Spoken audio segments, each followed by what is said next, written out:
Guys, I know it sucks when you follow a YouTuber and then you find out they've been lying to you about something for years, but I have to come out and I have to come clean because I want to be as open with you guys and apparent and clear about everything with you guys as possible. I've lied about something for years and I've got to let you guys know that deep down inside, I'm a Spyderco fan. And this knife is what really brought it to light. So let's turn this around and talk about the PM2. So for any of you that know me or have followed the channel for any period of time, you know that I do like Spyderco knives. I have a problem a lot of times with price point, and that's been my problem with this knife was I couldn't justify the price, but we'll get to that later. But I've always loved a specific series of their knives, and it's the Endura series, which includes the Endura, the Matriarch 2, the Police, the Indela, and the Delica, because they're all basically different versions of the same set of handles and scales, you know, and they all feel very, very similar. But this is different.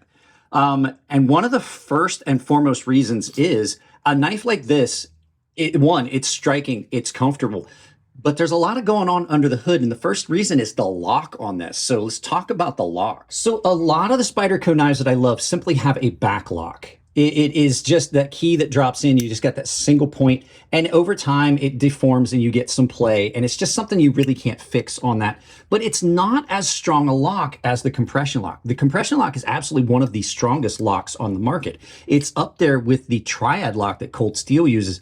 And the reason is, I'm going to try and find a diagram of it and put it up here so you guys can see it. But it's called the compression lock because you would have to compress it to get it to fail. It's compressed in between 2 points. So not only do you have this lock face that's on there that is very, very similar to the lock face on a liner lock or a frame lock, if I can get it to stay in focus, but then if you watch, your stop pin is here, that lock drops in between the stop pin and that lock face. So not only do you have material on this side, it's pinched in between, so it will not fail.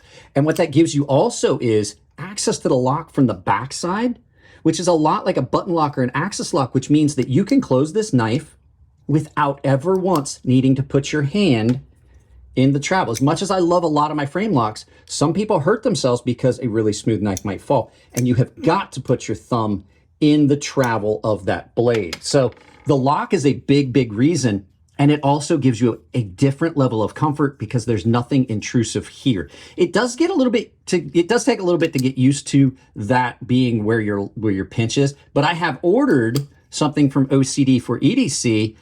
They make an addition to that that allows you to open and close that a little easier, and you can do it without having to change your positioning.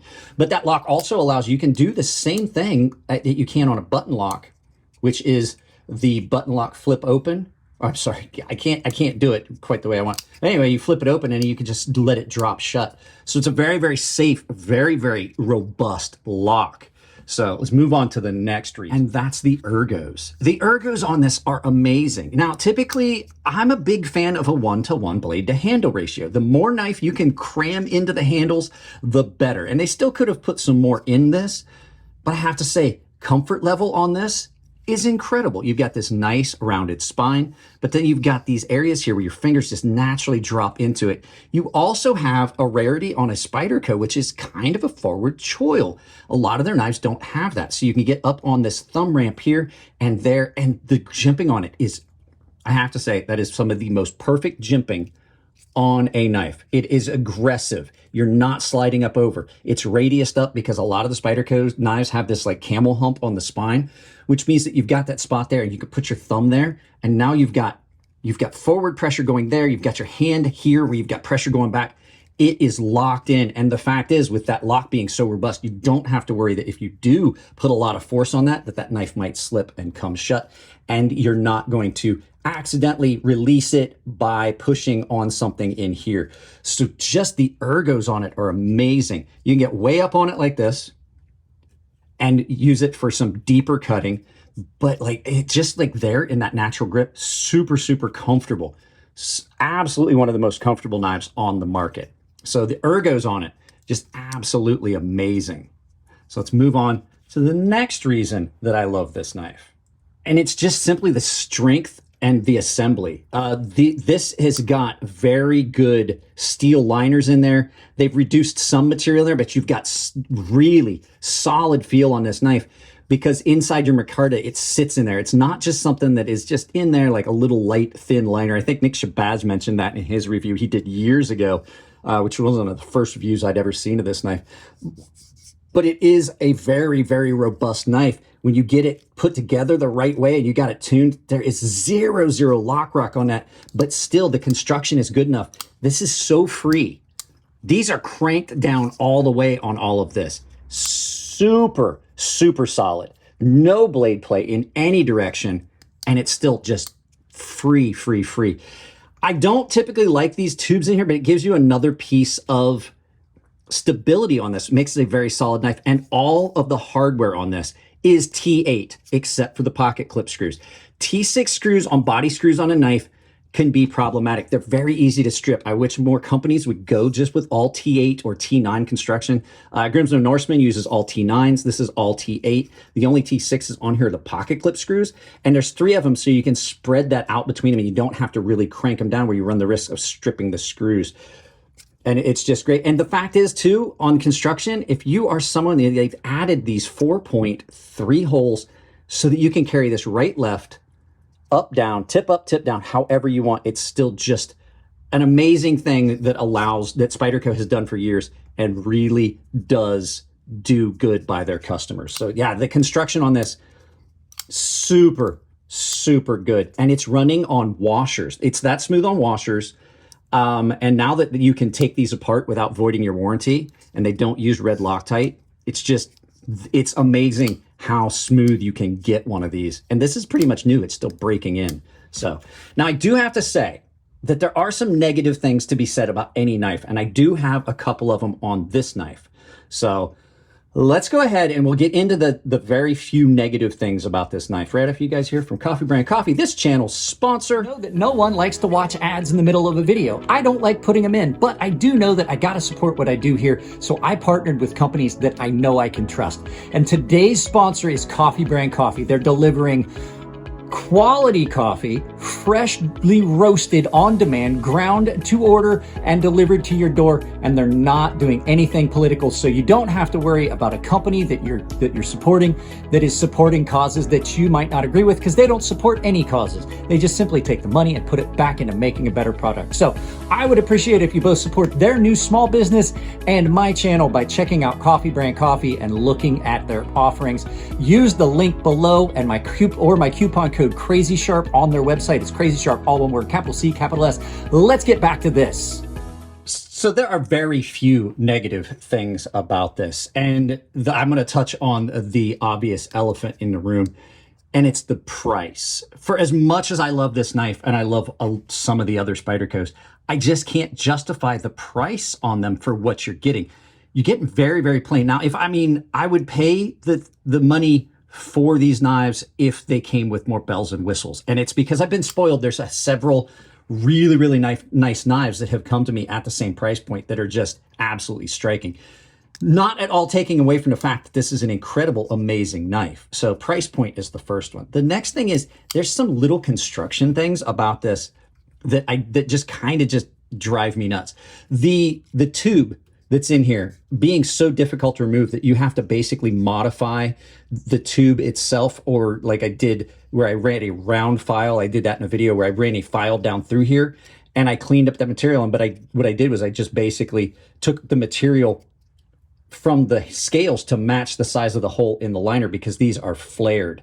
As much as I love the lock, it's kind of irritating because it's really thin and you're not actually like in there pushing on all the way. You're just on that very corner of this knife, or of that liner. What they could have easily done was, when they cut this out, leave some material proud and then roll it over and have that be a little wider and a little softer on the finger, because most people are doing that with their index finger, which is a lot more sensitive. There are things you can get. Like I said, I got from OCD for EDC. I got the thing that goes in here. We're going to get those put in, and you'll see those in later videos. As much as I like the fact that they use the all T8 and the construction and everything is great on this, there's a couple small little problems with it. This pivot is not a straight pivot. So you can't just drop the blade. Oh, you can't just, when you take this apart, you can't take it apart from one side and then just take out all the washers and the blade and then drop them back in without having to take it completely apart.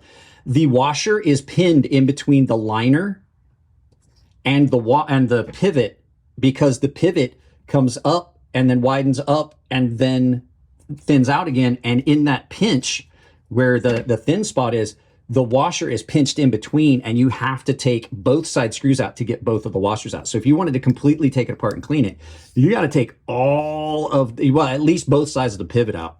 So it is really well done, because that means when you tighten down on that, you really get a very good, nice, solid pivot. You don't have to worry about, you know, the washers and things getting out of position. But it definitely does add some difficulty to the disassembly. And then this is way more pronounced than on any of their other knives, which makes it a lot more difficult to get down in there without cracking and chipping up your stones. Can I get in there? Yes, but do I want to ruin some very expensive stones? You can see that even doing the sharpening I did, I have knocked up against the stones and chipped my stones. Most of their knives don't have that much of a pronounced one, and even when they don't, they still have some issues. You can see there's still some factory edge left on it, and I've added a sharpening notch on that one.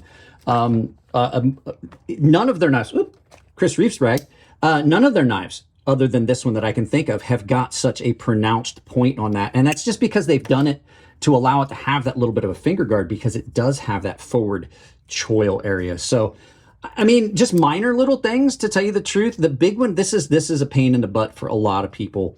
But other than that, just an amazing, amazing knife. And I love it.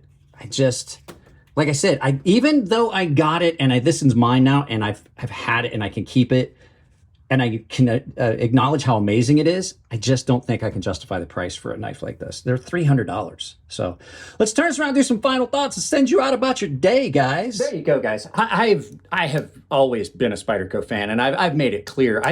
I'm not a fan of some of their business practices, and they have got some quality control issues that they need to get a handle on. Most pronounced is their sharpening grind. This one was not bad, but plunges, things like that just don't make it user-friendly to take care of your knife and sharpen your knife is one of my big pet peeves. So absolutely love this knife. Big shout out to whichever one of you guys out there in YouTube land that sent me the Save Ferris t-shirt. This is amazing. It just showed up yesterday.